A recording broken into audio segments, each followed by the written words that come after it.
Bhagwan Mallinath story. Lord Mallinath was the 19th Tirthankara of Jain Dharma. She is the only female Tirthankara of the current time cycle. Despite being a female, she became a Tirthankara. This is considered as one of the 10 wonders in the spiritual world, as usually only males can become Tirthankaras according to the Jain text. Usually, a Tirthankara is married to thousands of queens, but Mallinath Bhagwan and Neminath Bhagwan are exceptions. This is because they were unmarried Tirthankaras. Kumbh is her symbol, Kuber is her Yakshadev, and Aparajita is her Yakshini Devi. She had thousands of followers in the form of sadhus and sadhvis. She has set an example for all females by proving that even a lady can go to Moksha and can get rid of all attachments. Let's now go through the life stories of the Lord's past 2 births prior to her birth as Tirthankar Bhagwan Mallinath, the third last birth as Mahabal, and the second last birth as a celestial being. In her last third birth, before being a Tirthankar, the soul of Mallinath was a king whose name was Mahabal. True to his name, Mahabal was very strong and powerful. He had 6 friends. The bond of friendship between all 7 of them was so strong that they had vowed to stay together in all that they did. When Mahabal became an adult, he was crowned the king. He got married and had a son. When his son reached adulthood, Mahabal gave him the crown.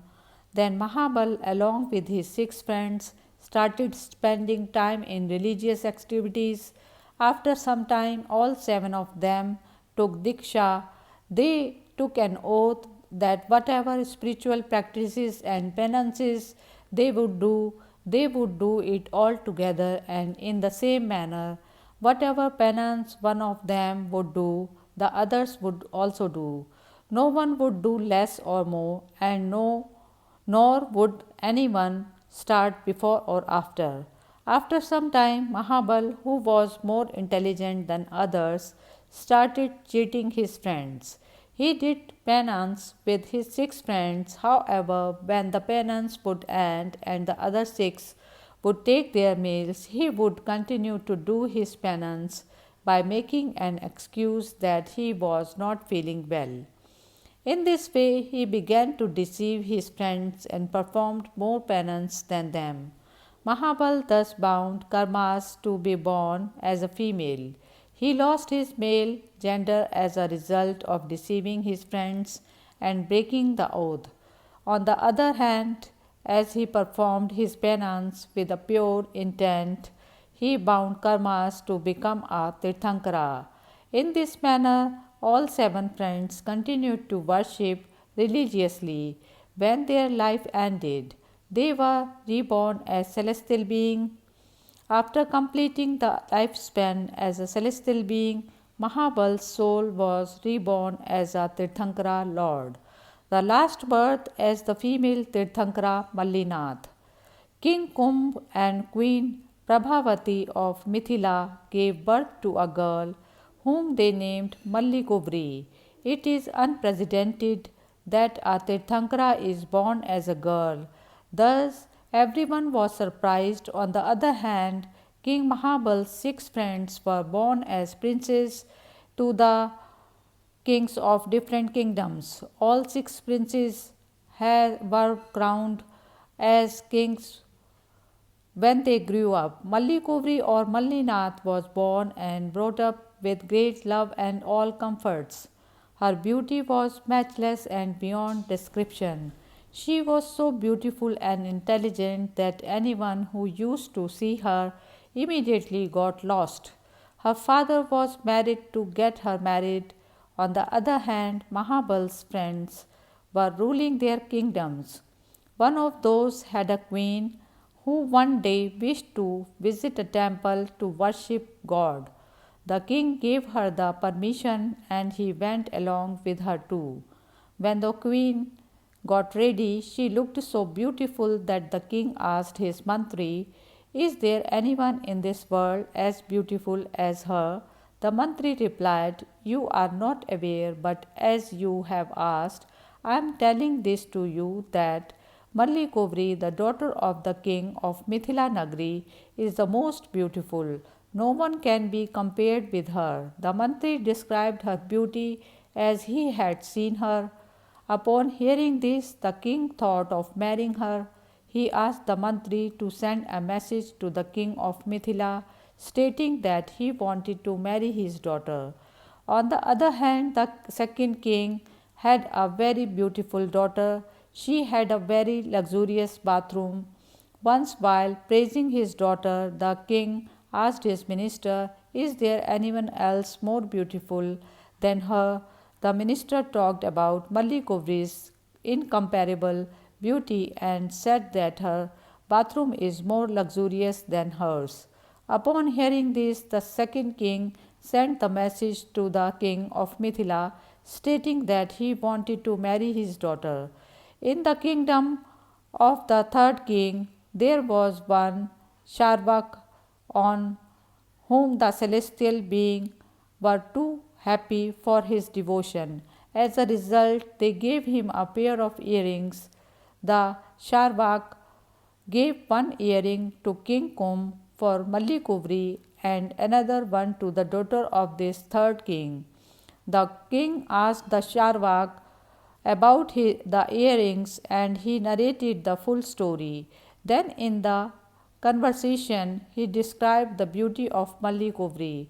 Thus, the king wished to marry her and sent a marriage proposal to King Kum. In the fourth king's kingdom, there was an artist. That artist had the power and skills to draw the picture of a lady as is. Once he happened to see the toe of Mallikovri. With this image in mind, he drew her entire picture as if the princess is really standing in front of him. The artist placed the picture in one of the gardens. Mallikovri's brother Mallikumar saw it and thought that she is standing there in real and runs away from there. Later he realized that it was just a picture. He scolded the artist and asked why did he make him a fool. He was so angry that he cut the hands of the artist. The artist was so disappointed that he went to another kingdom. This was the kingdom of the fourth king. The artist narrated the entire incident to the king. Upon hearing this, the king sent a marriage proposal to King Kum. Now comes the story of the fifth king.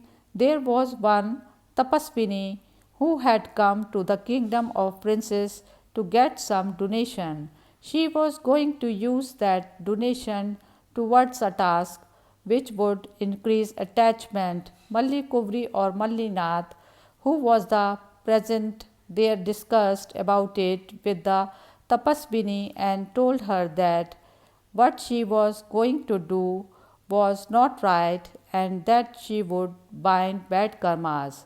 Upon hearing this, the Tapaswini got so frustrated and jealous of Mallikovri that she decided to take revenge by getting her married to a king who would have many queens. The Tapaswini left the kingdom of princes and reached the kingdom of the fifth king. That king had many beautiful and fair queens and he praised their beauty. However, when Tapaswini conveyed to the king that Mallikovri is the most beautiful of all and no one can be compared with her, the king sent a marriage proposal to King Kumbh. Now comes the story of the sixth king. Once Mallikovri broke her earrings by mistake. She then sent it to the goldsmith, but it couldn't be repaired. In anger, King Kumbh banished him from his kingdom. The goldsmith then went to the kingdom of this sixth king and narrated this incident to him. During this conversation, the goldsmith described the beauty of Mallikovri. Immediately, the king sent a marriage proposal to King Kumbh. Change of heart of the sixth king. This is how the sixth king, who were six friends of Mallikovri or Mallinath in the previous life, sent a marriage proposal for the princess. King Kum was now into a dilemma about what he should do now. If he would say no to anyone, then that king might not like it. Further, as all were more powerful than him, rejection would prepare them for a war with his kingdom. However, the king couldn't say yes to any of the kings. When King Kum rejected all the proposals, the six kings attacked the city of Mithila. With the help of Abad Gnan, transcendental knowledge of material things within the limitations of physical elements of space, time, and feeling, Mallikovri recognized the six kings as six friends of her previous birth. Thus, she told her father not to worry and just send a message to each of them. She would then take care of the rest of the arrangements.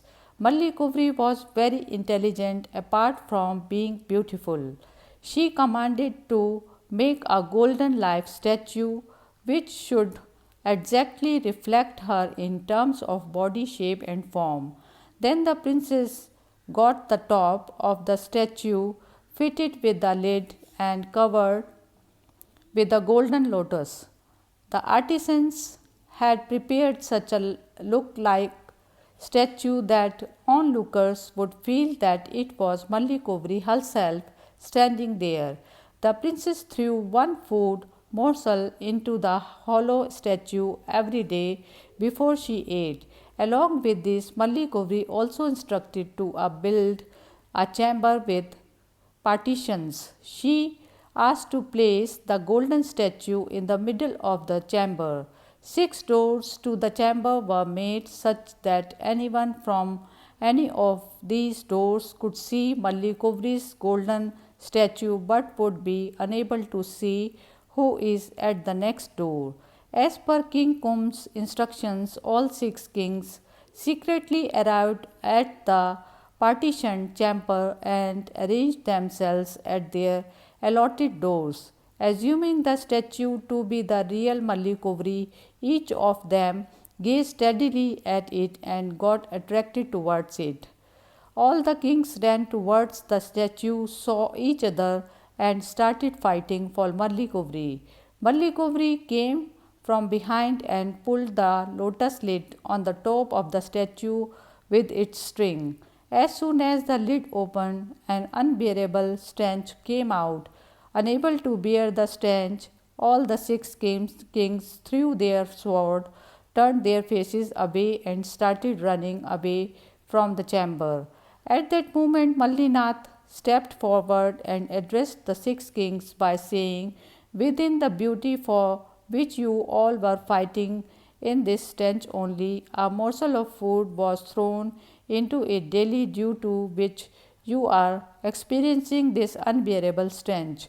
So why are you attracted towards a body in which morsel of food are put daily, a body that is made of bones, flesh and blood? Why are you getting into this moh, or which you all were fighting with each other and are ready to kill each other? This will take you to hell. Intelligent people would never be attached to such a body at all. O kings, why have you forgotten that all 6 of you were my friends in the previous birth? Please recall that." Upon hearing these powerful words of Mallinath, all 6 friends got astonished. They attained Jati Maran Ganan, knowledge of the help which one can recall previous births. They all recollected their previous births in which they were all friends and had decided to do penance together. With the enlightening words of the princess, all 6 kings overcame their worldly attachments. They were grateful to Mallinath, begged for forgiveness, and were ready to do whatever she would ask them to do. She asked them to return to their respective kingdoms for now and said that she will let them know what to do when the right time would come. This Mallinath Bhagwan story is truly enlightening. It tells us that infatuation and attraction are just illusion. She did not marry and lived a celibate life. The celestial deities requested Mallinath to help people to attain moksha and spread the knowledge of self realization. Thus, she took renunciation, and on that same day, she attained Keval Gnan, absolute knowledge. When Lord Mallinath gave deshna, the divine speech of the Tirthankara, after Keval Gnan, all 6 kings were present. They also took renunciation and attained self realization. She had 28 Ganadharas, chief disciples of the Tirthankaras. She preached true religion for a long time and then went to Sammet Shikhar, from where she attained Nirvana. Thanks for watching. Jai Janendra.